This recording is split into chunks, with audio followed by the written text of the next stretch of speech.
Hi everyone, first off, apologies for not posting more videos. There's just not been anything worth reviewing that's come out in the last few weeks. We're in a period of the year I like to call fallow, when video games just stop being made as developers and publishers think that everyone just wants to go outside and enjoy the summer. I suppose it's mostly true. Still, it must suck if you live in the southern hemisphere, where it's winter, obviously. You've got my sympathies if you do. But one of my fans, Sephiroth0232, suggested I review some older games instead. I'd encourage anyone who enjoys the show to write in or comment this way. I pay attention to every comment and email, even if I don't like them. So, this review is for you, Seth. Fight Night Round 4.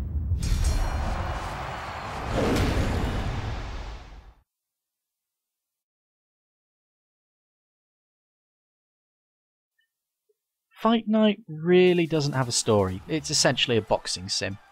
I use the term boxing sim in place of beat 'em up because Fight Night Round 4 really does stand head and shoulders above the rest of the beat 'em up genre and uses very different mechanics and styles. There's a huge focus on realism and tactics, and while that is exaggerated video game realism that we've come to expect from Sims, it's not fair to put it in the same bracket as, say, Street Fighter or Mortal Kombat. Don't get me wrong, these are still good games, but Fight Night Round 4 is very different from any of them. Let's have a look why.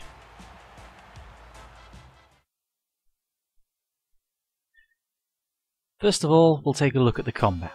The big feature of this game, and something I actually mentioned in another piece that I wrote on video game design in general, is the total punch control system.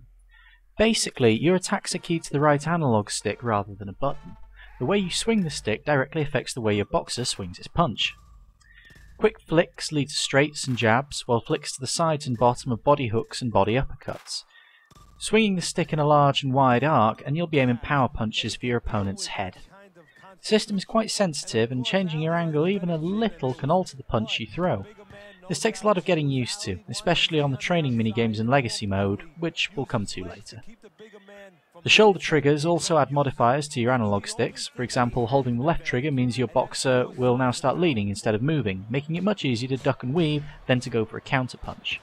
The right trigger means that you block instead of punching, and like the total punch control system, you need to be careful how to block to the right parts of your boxer against the right punch.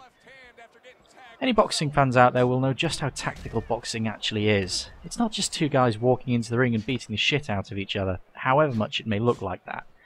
Different boxers have very different styles, and in Fight Night, if you don't start finding a tactic that works for you, you'll be on the canvas in no time. I usually play a mixed fighter. I use jabs to the head and hooks to the body in the early rounds to wear down my opponent, draining their stamina so future punches hit harder and their own punches are much weaker. Then after about round 6 I'll switch to throwing the big punches and the haymakers and just try to go for the KO. Just like in real boxing, if the fight does go the distance and no knockout is scored, the judges will decide who the better boxer is. To get on their good side, you need to show controlled and effective aggression, good defense and high accuracy. Going for these things will also help you between rounds by giving your corner more points to heal up your boxer and give you more stamina. Now, this is a little bit meta, but it's a great way of emphasising the importance of the corner in boxing, and also keeping you fighting like a pro boxer rather than just wading in and slugging it out. But with the right build, you can just do that as well. Hey, it worked for Mike Tyson, so there's no reason why it shouldn't work in Fight Night Round 4. Just keep an eye on your stamina when you start throwing those big punches. Speaking of build, there's a create your own boxer mode, which I would avoid until you're familiar with the way that the game plays. If you follow boxing though, you'll find the creation system is very in-depth, and the designers clearly know their stuff. You can influence all sorts of factors from reach to style to preferred punch, even guard type. Everything you change has an impact on your fighter as well. You can also fire up Legacy mode, where you start off with an amateur boxer and fight through their career, hoping to become the greatest of all time. This is the mode that many will enjoy, as it also incorporates RPG-like stat building and training minigames, which actually make you better as a player, as well as just boosting your boxer's stats. It's a very nice touch, and something that I think a lot of games should look into.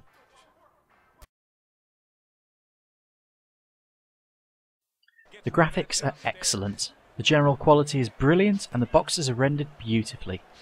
Damage modelling also adds a great sense of realism as your boxer's face starts to swell and cuts start to appear.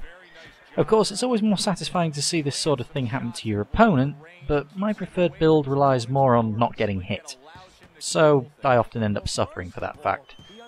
As the rounds wear on, your fighters develop a sheen of sweat which can be knocked away by a strong punch, a nice little touch, if a little bit gross. The best example of the graphics, though, is probably to be found in the knockout camera. When you put your opponent on the floor, you get an instant replay of the punch in slow motion, which you can repeat several times from different angles.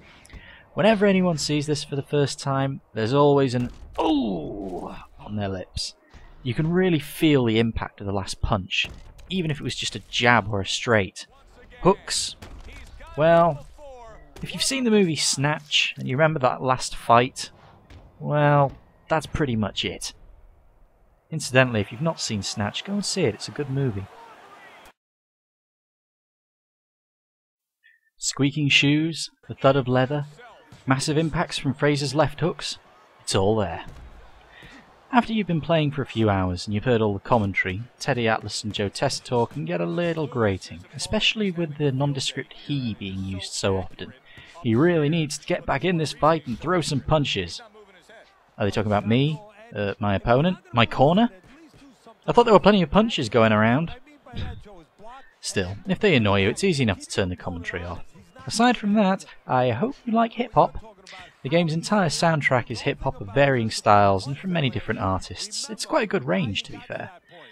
This works for the game, and many people associate hip-hop and boxing, at least boxing in its current era. If it really does grate on you, though, you can import your own custom soundtracks by ripping CDs to your Xbox. Also, there's no music during the fights, which I find a little bit irritating, but then again, as I say, this is a boxing sim. Generally, they don't play music while two people are beating the crap out of each other.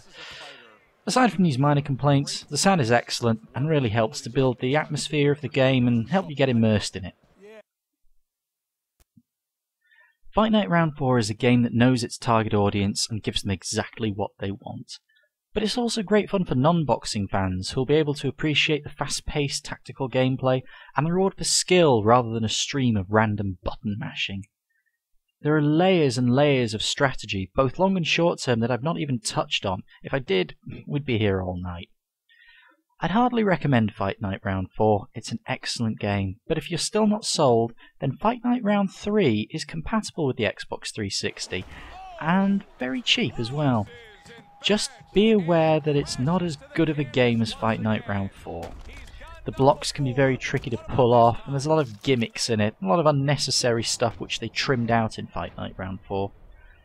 It's good, and it'll give you an idea of how the Fight Night series plays, but treat it like a beta, which is essentially what it is to number 4. For Geek Hammer, I'm Evis T, and I'll see you at the fights. It's over! The fight is over! Muhammad Ali's got the win by way of knockout. He put his man down, and the 10 count was administered. That old saying, with great power comes great responsibility, and with great punch stats or high punch stats comes danger sometimes. Well, I made that one up. I don't know if there's actually a saying for that, but that's what